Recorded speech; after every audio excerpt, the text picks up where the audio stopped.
Muy buenas y bendecidas noches, señores. Bienvenidos sean todos ustedes. Padre, bendito y alabado sea, Señor. Eres Dios, Señor. Eres supremo, eres majestuoso, eres hermoso, Señor. Eres fuego consumidor. Te agradecemos, Señor, el día de hoy. Todo lo que nos has dado ha sido para bendición nuestra, ha sido para que nosotros crezcamos espiritualmente. Te agradecemos, Señor, por este tiempo que nos permites estar en tu presencia. Y Señor, por favor, que tu Espíritu nos guíe y nos redarguye a hacer todo bien. En el nombre de Cristo Jesús, amén. Muy buenas noches, señores. Pues ya estamos aquí, ahora sí, temprano, y vamos a comenzar con la reflexión que hace nuestro hermano Raimundo acerca del hermoso versículo del día de hoy, que fue de la carta a los filipenses, a la iglesia de Filipos, en el capítulo 4, versículo 7, y que escrito está: y la paz de Dios, que sobrepasa todo entendimiento, guardará sus corazones y sus pensamientos en Cristo Jesús. Esta invitación del Todopoderoso es para todos, que nos consuela porque sabe que el entendimiento de su palabra es sencillo cuando nuestra voluntad se enfoca en el aprendizaje y abrimos nuestros oídos a lo que escrito está. Perdón, me perdí por el teléfono. Y abrimos nuestro oído a lo que escrito está, llevando la intención del corazón a que se una al pensamiento universal de Dios, de ayudar al prójimo, así como Él lo declara hoy, con el propósito de regocijarnos en su paz, y lo escribe para todos, enseñándonos como escrito está. Por lo demás, hermanos, todo lo que es verdadero, todo lo respetable, todo lo justo, todo lo puro, todo lo amable, todo lo que es de buena reputación, si hay virtud alguna, si algo digno de alabanza, en eso pensar. Bien, los que reconocemos la autoridad de Jesús en nuestras vidas, experimentamos a cada instante el aprendizaje, oyendo, viendo y practicando la obediencia a la voluntad de Dios en adoración y alabanza con agradecimiento permanente. Aleluya. Déjenme contestar un mensaje. Ay, como... eh, listo. Bueno, esa fue la reflexión de nuestro hermano Raimundo acerca del versículo del día de hoy. Fue ese versículo que nosotros leemos, el de, y que la paz de Dios que sobrepasa todo entendimiento. A veces no comprendemos la paz de Dios, ¿no? Y no es la paz de Dios. Independientemente de la paz con Dios, recuerden que nosotros antes de elegir a Jesucristo como Señor y Salvador, éramos enemigos de Dios, nos habíamos convertido en enemigos de Dios, y la verdad, yo no quiero ser enemigo del que creó todo, absolutamente todo, olvídense del universo, los planetas, absolutamente todo creó el Señor, y a mí no me gustaría tenerlo por enemigo, en eso pensar. Vamos a comenzar con la lectura. En esta ocasión comenzamos con el capítulo 21 del segundo libro de Samuel, y que escrito está: venganza de los Gabaonitas. Hubo hambre en los días de David por 3 años consecutivos, y David consultó al Señor, y el Señor le dijo: es por causa de Saúl y por aquella casa de sangre, por cuanto mató a los Gabaonitas. Entonces el rey llamó a los Gabaonitas y les habló. Los Gabaonitas no eran los hijos de Israel, sino del resto de los amorreos, a los cuales los hijos de Israel habían hecho juramento. Pero Saúl había procurado matarlos en su celo por los hijos de Israel y de Judá.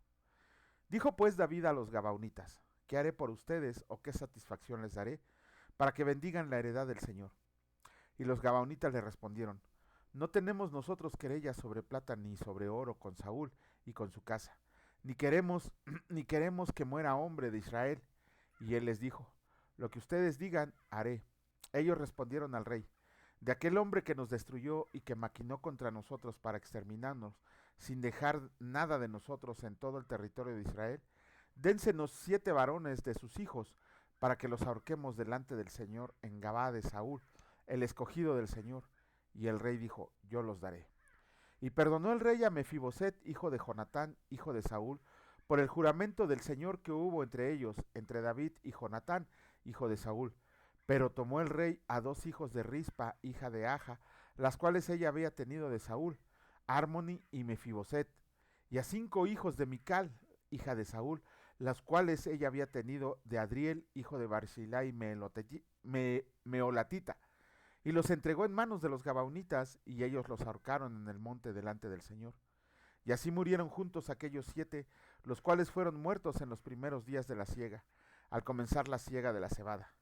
Entonces Rispa, hija de Aja, tomó una tela de cilicio y la tendió para sí sobre el peñasco desde el principio de la siega hasta que llovió sobre ellos agua del cielo, y no dejó que ningún ave del cielo se posara sobre ellos de día, ni fieras del campo de noche. Y fue dicho a David lo que hacía Rispa, hija de Aja, concubina de Saúl.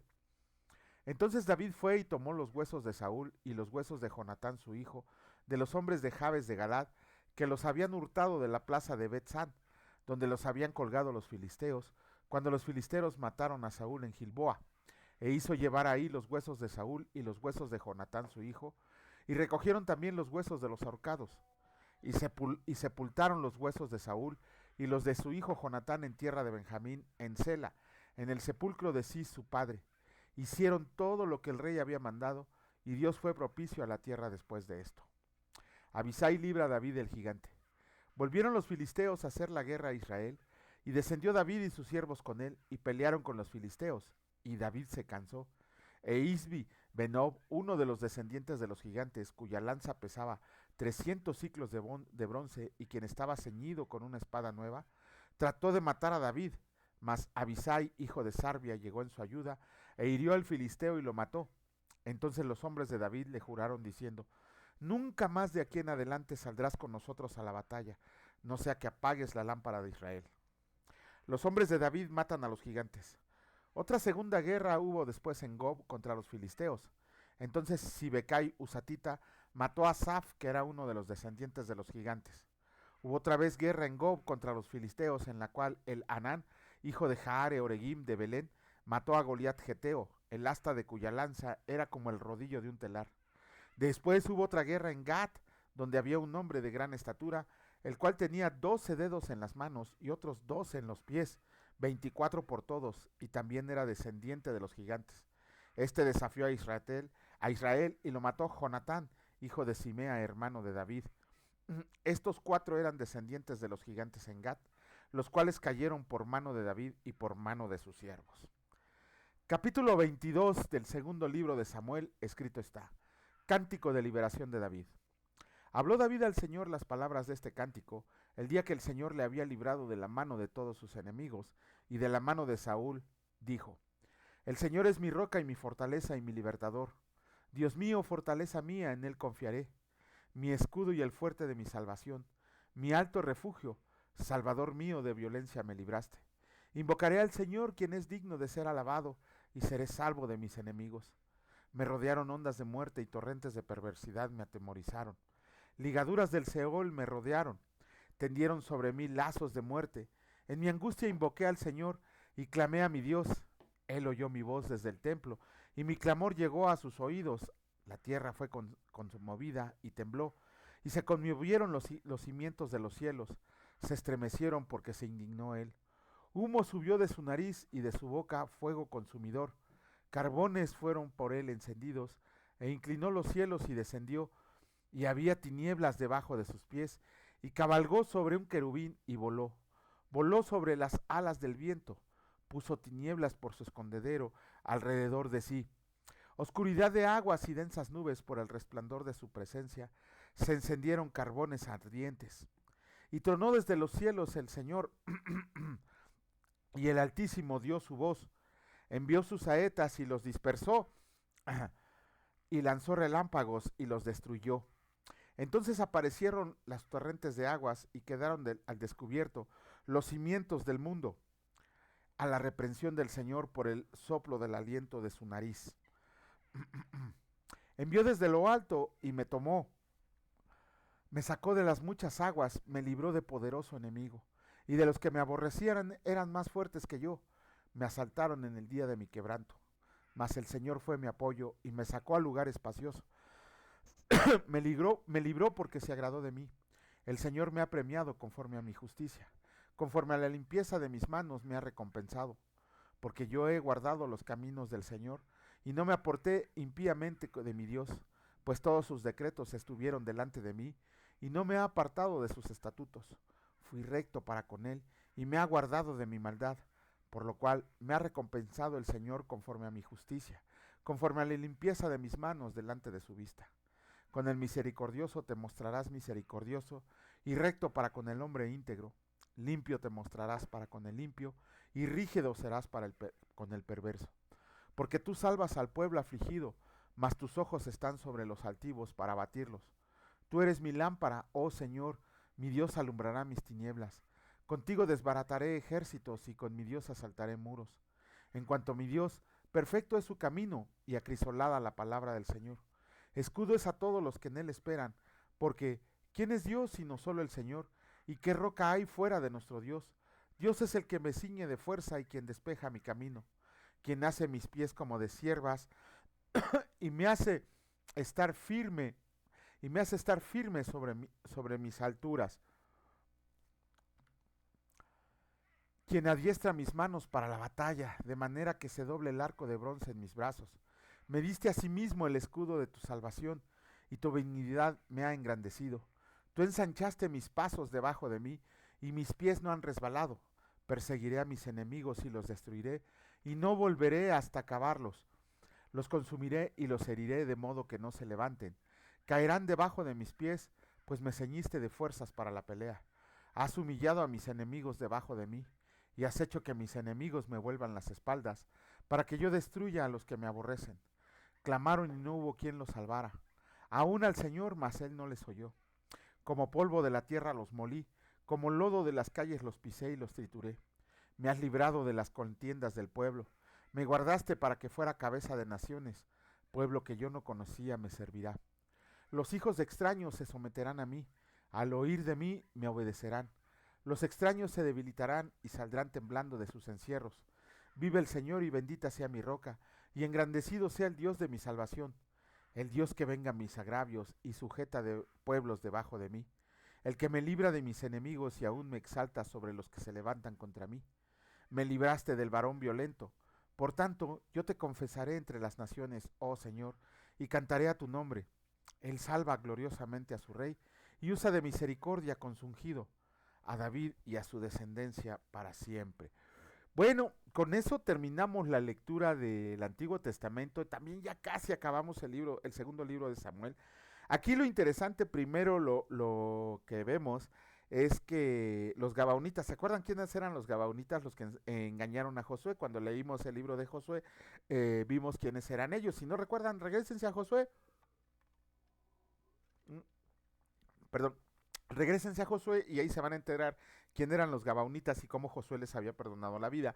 Pero Saúl quiso acabar con ellos. ¿Por qué? Porque ya estaba medio Lorenzo, el buen Saúl, y quiso acabar con ellos. Y a consecuencia de eso, de esa falta, ese falta de cumplimiento a la promesa que les había hecho Josué, el Señor había mandado hambre por 3 años al pueblo de Israel, por lo cual David, cuando consultó al Señor, el Señor le dijo que era causa de los Gabaonitas.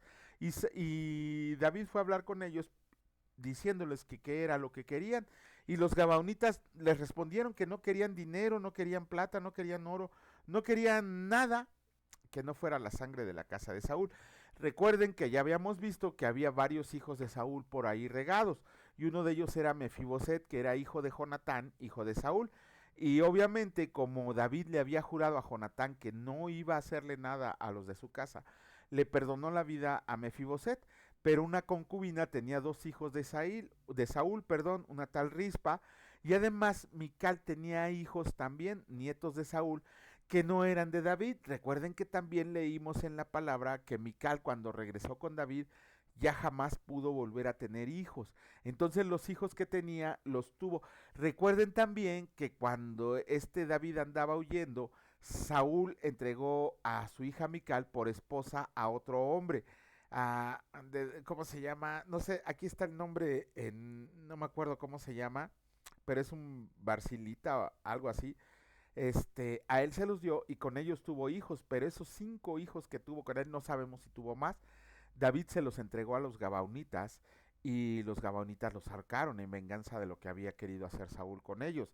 Y vemos aquí que la valiente Rispa, en lo tiempo que estuvieron colgados y que no fueron pocos días, porque la palabra dice que desde que los entregó hasta que volvió a llover, Rispa no permitió que las aves o las fieras del campo se alimentaran de sus hijos, de sus 2 hijos. Y aparte, pues también defendió a los de Mical. David, al ver la valentía de Rispa, lo que hizo fue recoger los huesos de esos 7 varones que estaban colgados, más los huesos de Saúl y Jonatán, y los enterró todos en un mismo lugar. Ese era el cumplimiento de la promesa de David. Después vemos un canto de David. Recuerden que es lo que leímos en el capítulo 22, es un canto, es un salmo y los salmos son cantados. Obviamente tengo una voz muy horrible para estar cantando los salmos, ya los cantaré yo por mi cuenta, pero traten de darle una entonación cantada. De hecho, muchos de esos versículos aparecen en una alabanza de Fernand Monroy, que es el poderoso de Israel. Búsquenla y van a ver que viene ahí. También viene en otra alabanza que se llama Remolineando. Este cuate no me acuerdo cómo se llama el que canta esta alabanza. No me acuerdo. Ya, por ahí investiguenlo. Busquen la alabanza del poderoso de Israel y busquen la alabanza de Remolineando. Y se van a dar cuenta que versículos de este capítulo están en esa alabanza. Pero además, este canto de liberación de David también es un salmo. Es el Salmo 18. Ahora que lleguemos a la lectura de los salmos, se van a acordar de cuando leímos en el capítulo 22 el Salmo de David, también está en los salmos y es el Salmo número 18. Si no, vayan a verlo, está de los versículos del 1 al 50. Ahí está este cántico que había hecho David. Bueno, vamos a continuar con la lectura. Terminamos con el capítulo 18, del Evangelio de Lucas y escrito está. Nuevamente Jesús anuncia su muerte. Tomando Jesús a los 12 les dijo, he aquí subimos a Jerusalén, y se cumplirán todas las cosas escritas por los profetas acerca del Hijo del Hombre, pues será entregado a los gentiles y será escarnecido, y afrentado y escupido. Y después que le hayan azotado le matarán, mas al tercer día resucitará. Pero ellos nada comprendieron de estas cosas, y esta palabra les era encubierta, y no entendían lo que se les decía. Un ciego de Jericó recibe la vista. Aconteció que acercándose Jesús a Jericó, un ciego estaba sentado junto al camino mendigando, y al oír la multitud que pasaba, preguntó qué era aquello, y le dijeron que pasaba Jesús Nazareno. Entonces dio voces diciendo, Jesús, hijo de David, ten misericordia de mí. Y los que iban delante le reprendían para que callara, pero él clamaba mucho más, Hijo de David, ten misericordia de mí. Jesús entonces, deteniéndose, mandó traerle a su presencia, y cuando llegó le preguntó, diciendo, ¿qué quieres que te haga? Y él le dijo, Señor, que reciba la vista. Jesús le dijo, recíbela, tu fe te ha salvado. Y luego vio y le seguía glorificando a Dios, y todo el pueblo cuando vio aquello dio alabanza a Dios. Así de rápido terminamos el capítulo 18 del Evangelio de Lucas, y vemos aquí que Jesús nuevamente ya les estaba advirtiendo a sus discípulos que su pasión ya estaba cerca, que su sufrimiento ya estaba a la vuelta de la esquina, que ya iba a ser entregado a los gentiles, iba a ser entregado a los sacerdotes, iba a ser entregado a Poncio Pilato, pero no solo para ser crucificado, sino para ser torturado. Cuando lleguemos aquí al capítulo de la pasión de Cristo en Lucas, vamos a ver todo lo que se le hizo al Señor, aunque ya lo leímos en Mateo y ya lo leímos en Marcos. De hecho, por ahí hay un libro que se llama El caso de Cristo de Lee Strobel. De hecho, ese libro lo hicieron película, es una película muy viejita. Recuérdenla, perdón. Les recomiendo que que lean el libro, más que la película, que lean el libro. Se trata de la vida de Lee Strobel, que él era un periodista y además era abogado, pero era ateo. Él era ateo, a punto de divorciarse, su esposa, ya también estaba decidida a divorciarse y alguien les presentó a Cristo, bueno, a la esposa, y la esposa cambió totalmente. Fue tanto el cambio que Lee Strobel dijo que quería ver qué había pasado y empezó a asistir a la iglesia donde ella se congregaba. Obviamente al ser ateo, él pensaba que todo era una mentira y se dedicó a tratar de demostrar que todo lo de Jesucristo era mentira. Pero en el proceso, al igual que este señor, ¿cómo se llama? Se me olvidó su nombre, que escribió el libro de Evidencia que necesita un veredicto.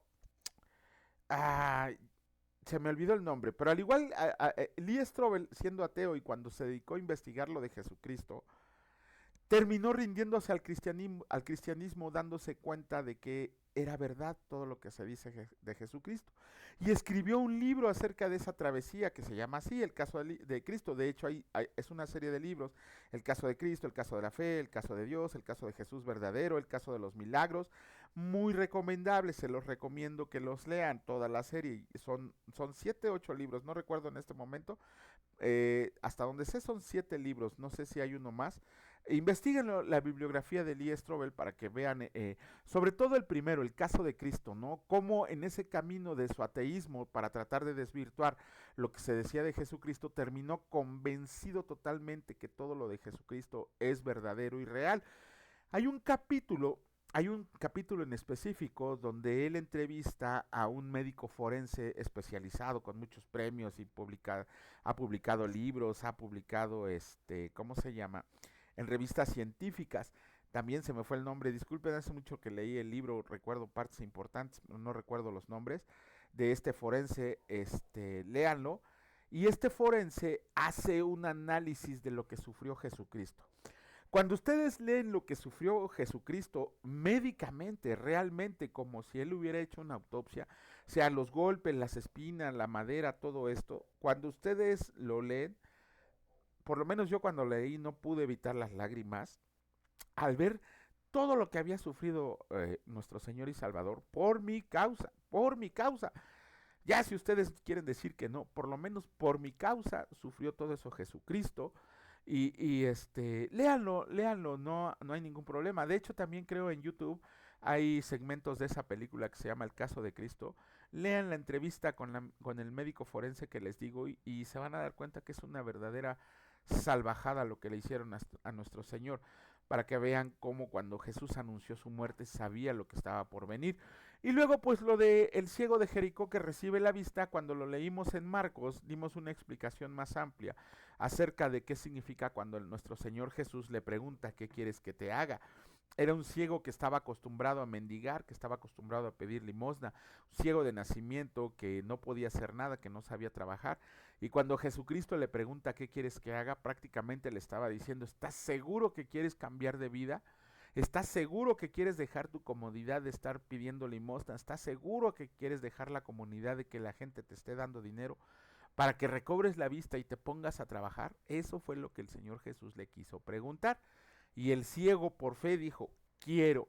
Y en ese instante fue sanado porque el Señor Jesús le dijo, tu fe te ha salvado. Bueno, con esto terminamos la lectura del día de hoy. Esperemos en Dios que mañana estemos aquí otra vez llevando la palabra, predicando la palabra, y que el Señor nos dé un día más de vida para seguirla. Siempre es un día más, Señor, bajo su misericordia, porque por su misericordia no hemos sido consumidos. Señor, bendito seas. Gracias, Señor, porque conforme avanzamos en la lectura de tu palabra, avanzamos en el conocimiento de tu amor, de tu sacrificio, de tu salvación, Señor. Te agradecemos porque nos muestras tu voluntad, nos muestras cómo caminar en santidad, nos muestras qué es lo que te agrada, Señor. También nos muestras qué es lo que te desagrada. Nos muestras cómo son esos hombres que están escritos ahí en la Biblia, que no son perfectos, Señor. Ninguno de ellos es un santo, por más que lo quieran mencionar. Ninguno de ellos fue santo, ni siquiera en su vida. Después de muertos, Señor, tú los has redimido, los has justificado y los has santificado en tu presencia. Pero en este mundo nadie es bueno, como nos has mostrado, Señor, en esta lectura, que nadie es bueno, solamente tú, Señor. También nos has mostrado, Señor, que para llegar a ser como nuestro Señor Jesucristo vivió, para poder conocerlo, para poder saber cómo vivir, tenemos este gran manual de vida que tú nos dejaste, Señor, que te plació dejarnos, que en tu sabiduría permitiste que esté aquí, Señor, en nuestras manos y que podamos seguirla leyendo. Te agradecemos por todos los hombres y las mujeres que han hecho de la lectura de la palabra una parte importante de su vida, un pan espiritual que no puede faltar en su vida. También, Señor, no permitas que leamos por leer, sino que comprendemos lo que estamos haciendo, Señor, y que si tenemos dudas, recurramos a las fuentes, recurramos a las personas que saben, a la Biblia, a los libros que tú has permitido, Señor, pero sobre todo a tu única verdad, que es la palabra de Dios. Te damos gracias, mi Dios Padre Todopoderoso, te damos gracias, mi Señor Jesucristo Salvador, y te damos gracias, Señor Espíritu Santo. Benditos sean por siempre y para siempre. Amén. Que Dios los bendiga, señores, y si Dios lo permite, nos vemos el día de mañana. Hasta luego.